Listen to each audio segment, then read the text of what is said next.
Hello, it's boiling hot today, hence the reason I'm half naked, but I'm sure you're used to that by now. And I want to share today part of a book I'm reading, and it's quite a interesting book because he takes into consideration the more esoterical side of human nature, especially when it comes to relationships, because that's what the book's about. There's one section which is on chapter 2, and it is the different stages of childhood and child development. And I've never heard this before. I've read quite a few books. We've been to classes to help give advice on how to bring up babies, this, that and the other. And I definitely haven't heard it from anyone else. And I'm thinking, why? It's amazing. Why have I never known this? And I know it's true because I've been through these stages myself. And my caregivers obviously didn't know about it. My teachers didn't know about it. Maybe they did, I don't know. But why I wasn't taught it in school is beyond me. So it's either just a bit out there, or it's not encouraged by the mainstream media and this, that and the other. So hey ho. Right, so I'm telling you this because you might have children at some point, or you might have to look after children or give advice to other parents. And I think it's really great. I'm going to touch on other parts of this book which relate mainly to adult relationships and how you interact and how your childhood affects your later life relationships. Because these 6 stages I'm just about to tell you, you have to finish them at some kind of level of happiness, and you have to do it properly. Otherwise, they will hang on to you for the rest of your life, and you will act them out when you get older. So you might not even get married, but you might be acting them out to other people in your life, maybe someone at work, or a best friend, that kind of thing.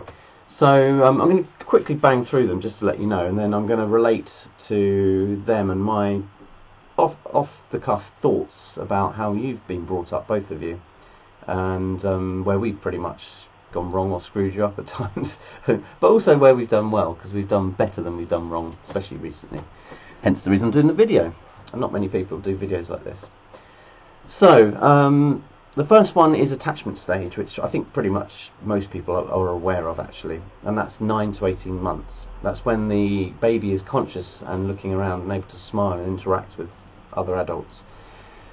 That's when they maintain a foundation of trust and just care. And usually it's a female character, most often a mother, of course, but it can be anyone. Usually it's one person specifically, and it's the most important part of your life, or any human's life, because it will affect everything. And if there's abuse there, if there's things going on, it will have an impact basically. The second stage is exploration, which is between 2 years, around 2 years to 3, I think, maybe a bit longer. And that's referred to by parents as the terrible twos, because it's the most annoying time for someone that doesn't understand, because their kids constantly just stuffing things in their mouth, eating everything, just falling over and knocking things over, because they don't understand the law of cause and effect. And it's such a sensory experience for them. I wish I'd understood it a bit better as well, actually, because you're touching, you're tasting, you're feeling, this is massive, you're like, whoa, everything's amazing, everything's new. It's a fantastic time for anyone, like a human baby especially, obviously. And the next one's identity, so it's pulling out lots of different identities and working out who you are intrinsically by acting out, basically. I remember Jacob running around the garden in lockdown saying, "I'm Big Sophia," or you guys putting on suits and like running around being Spider-Man and stuff like that. And it's vitally important for the caregiver to say, "Yeah, man, you're Spider-Man. You are Big Sophia. Yeah," that kind of thing, to give you confidence. And then you become a confident person, and you basically, otherwise you become very rigid in who you are if you don't get good support this time. And you will pick one thing specifically when you get a bit older, and like, I'm a sensible person, and it doesn't often work. It can screw you up big time. And the next one is competence. So that's when you start getting good at things. It's been so interesting watching both of you doing this. I think you've kind of slipped into it because nothing's limited. I know I've done years, but nothing is linear. It's just good to explain it like this. So like it can have crossovers. Like a baby will be touching a face, and so that's kind of crossover of two. Whereas a 5-year-old might need that care, might just need that hug, that closeness of that kind of thing. So anyway. Next one, so that competence is when you're being good at something, and if you don't get like well done, and I think we're pretty good at that, to be fair.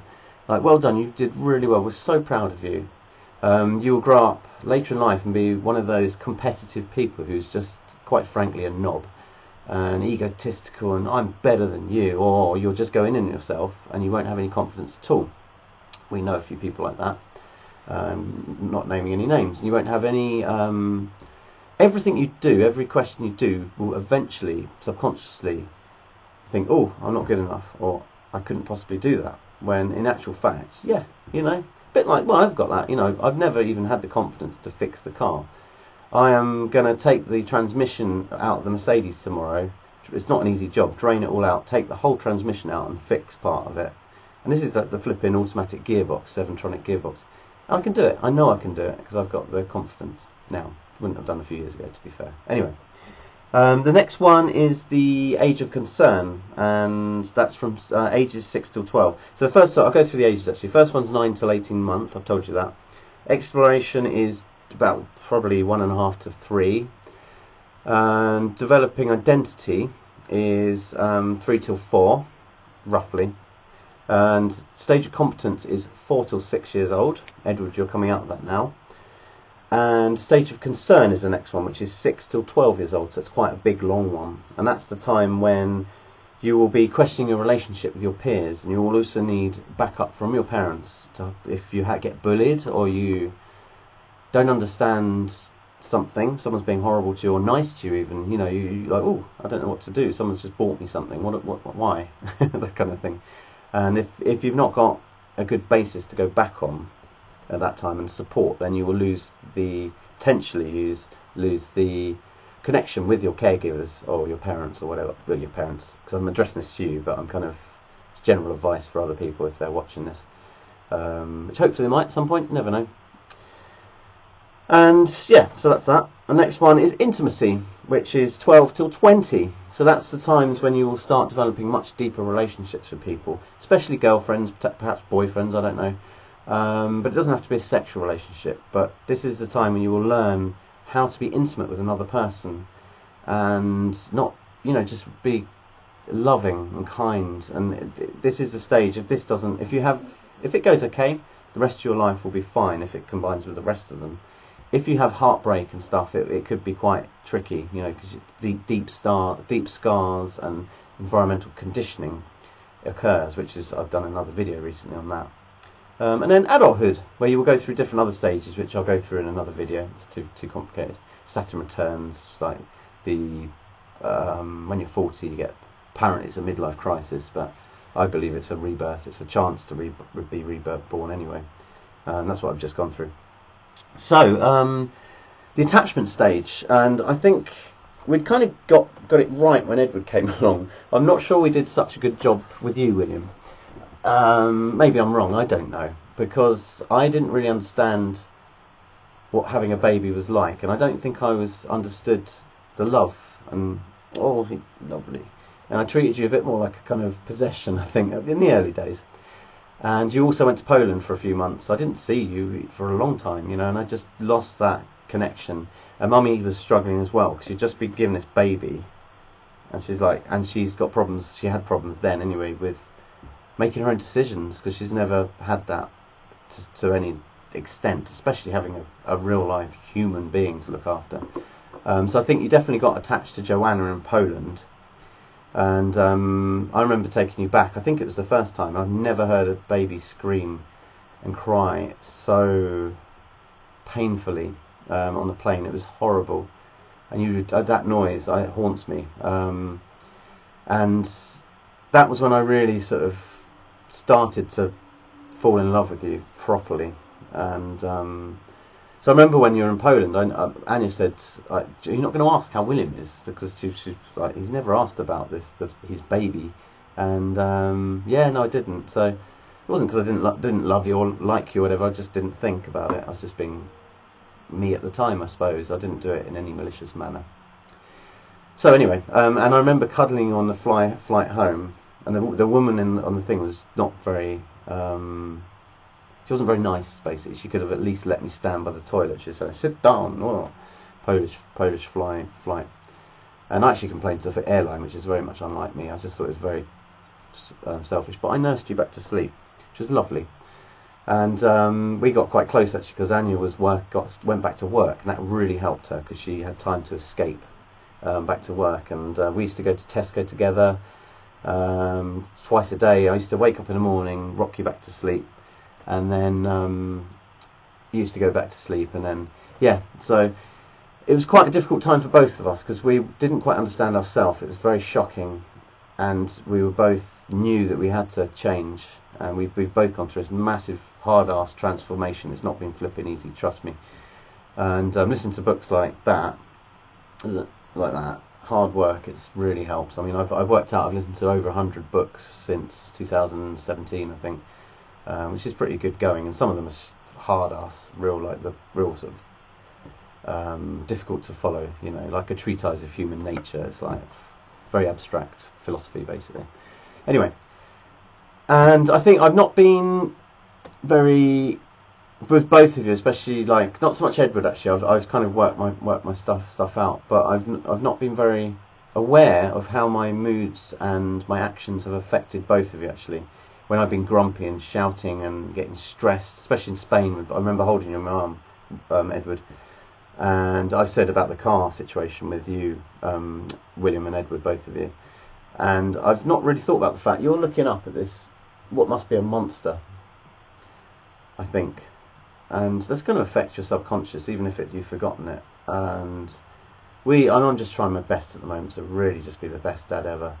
But I mean, as I said, I was pretty good majority of the time with you guys, and yeah. So attachment stage, Edward, I don't think you had a problem. I mean, I always hugged you. I was always so close to you, because I'd learnt by then how to father, how to be a decent human. And yeah, and you always seemed to kind of be you came out sucking your thumb, I remember. And I think William also, you had quite a hectic birth because you were delayed, you were stuck in there for ages, and that really affects apparently like your whole life. So we might need to do some work on that when you're a bit older, I think, because Samantha, our friend, had that done and it really helped her. So I think that's a big factor. Grandma Pauline's always talked about that. So we can do that later date. By the time you've watched this, it might be a good time, perhaps. Yeah. So attachment, Edward. I think you've always been pretty good in your own skin. William, you've always needed that emotional support, and you really did need just a lovely little loving cuddle. But we've always tried to make you laugh, and Monica especially. She's always been. And Anya, obviously, and well, all of us really. We've always tried our best. It's been tough at times, but you really have got there, and we're really proud of you. Edward, you just bump along as always, but I need to spend more time with you because you sometimes have problems with things, I think, and you don't show it. So I need to be a bit more spot stuff and spend more time with you. We'll get to that actually in a minute. Okay, so attachment, yep, it can make you anxious basically. If you don't have that attachment early in life, you get anxiety comes through, and I think we've kind of sorted that with you and William, but be aware of that please when you're older, because it might come and bite you in the arse when you're kind of in your 20s, 30s, that kind of thing. If you start getting anxiety or fear or anger, that kind of thing, and you don't know where it's coming from, it could potentially be from your early days as a infant, when you don't remember really stuff.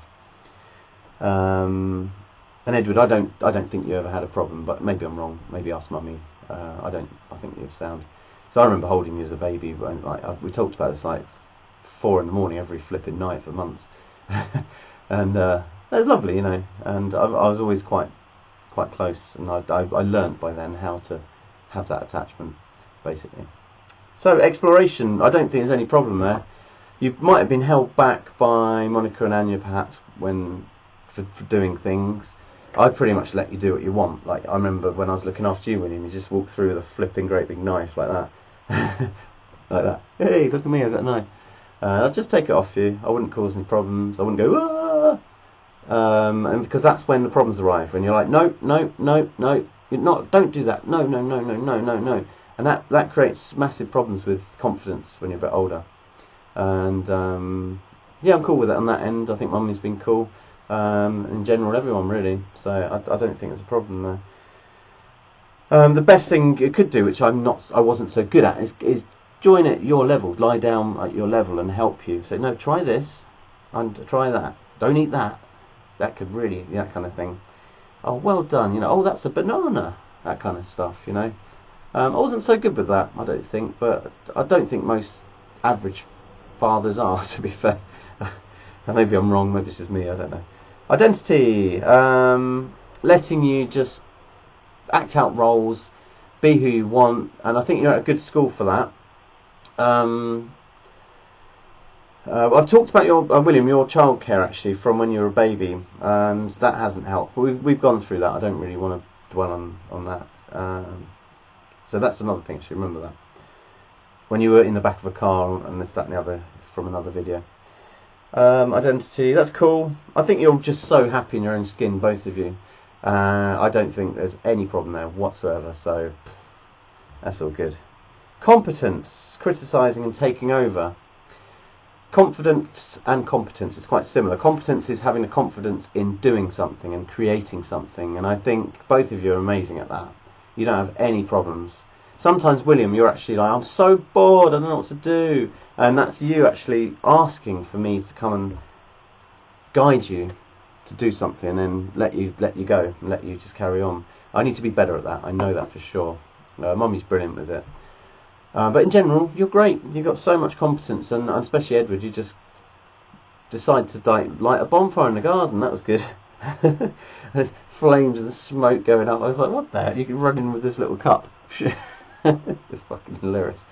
And so yeah, that's funny. Yeah, okay. There's no problem there. I think you're actually more confident than you need to be fair, and there's nothing wrong with that.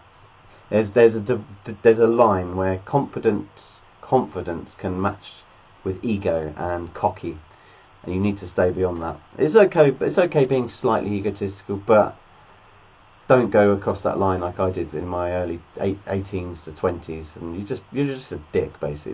Everyone can see that you're a prat.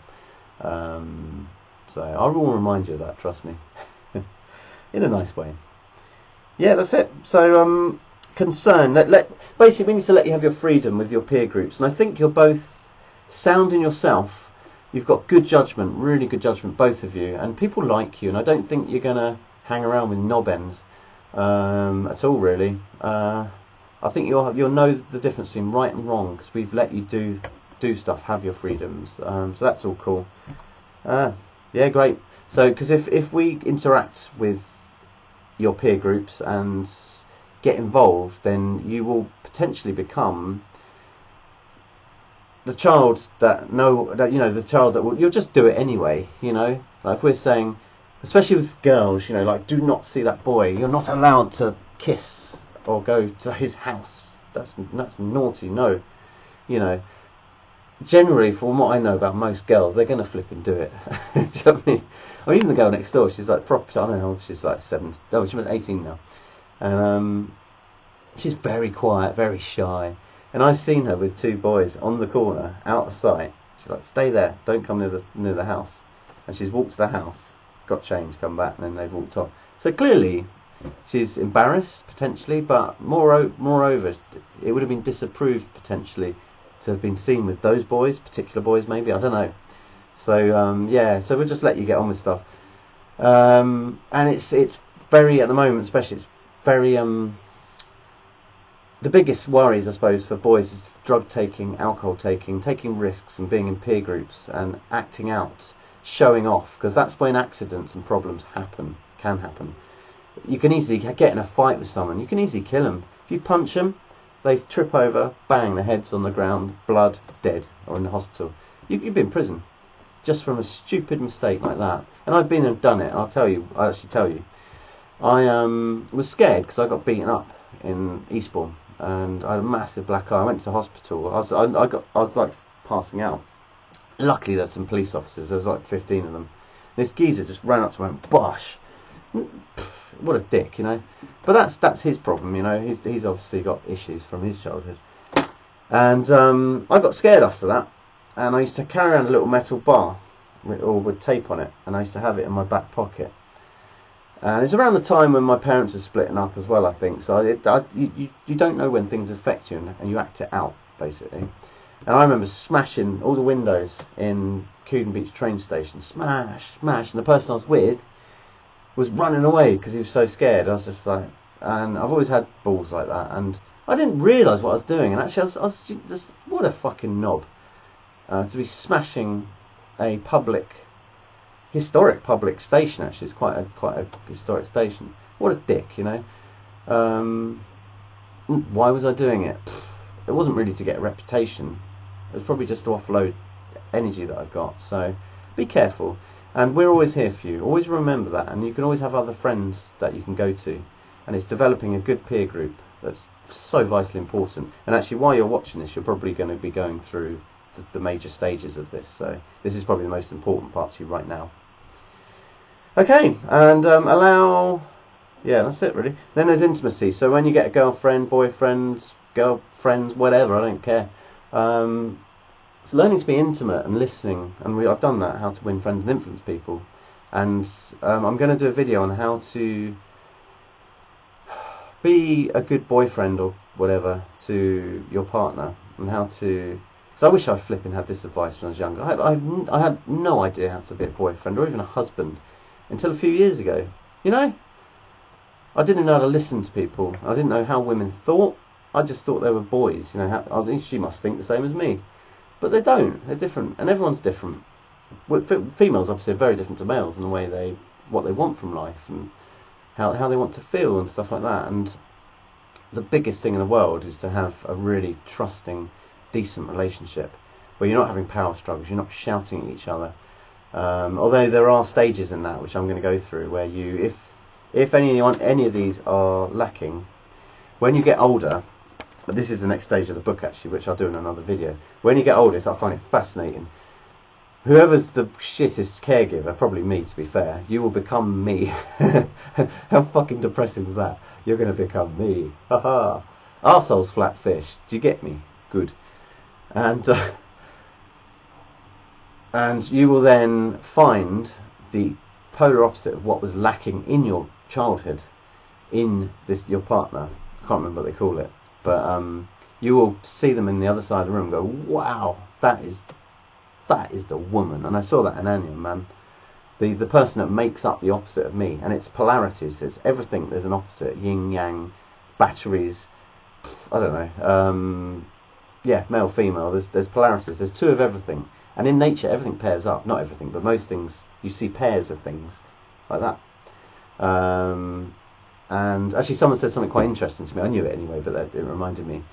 I've got 2 ears, 1 mouth. So you must listen to people. Yeah, quite cool. But I'll go through it, but quickly. You'll see this person. It'll be romance, way hormones going rushing, whoa, snog, snog, kiss, kiss, and oh, you're amazing. And then the things that you think you're lacking, they will become. She or he will start acting out your parent that you're not replicating. So it will be your. That's why a lot of people say she married her husband. She married her father, and most women do that, you know. Well, especially from yesteryear, because the dads were shit, basically. They didn't have a clue. And then you have massive bust-ups and rah, which is what me and Mummy have been through. And then true love comes through from that. And it's a journey, man. And it takes... And if you start... I didn't start very well, let's face it. If you start on the right footing, it makes things so much easier. If it's a giving, loving, caring relationship.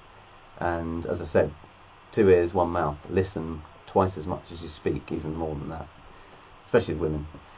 So yeah, so that's about it really. I hope that helps. And if you do have children, remember there's attachment stage, which is 9 to 18th month.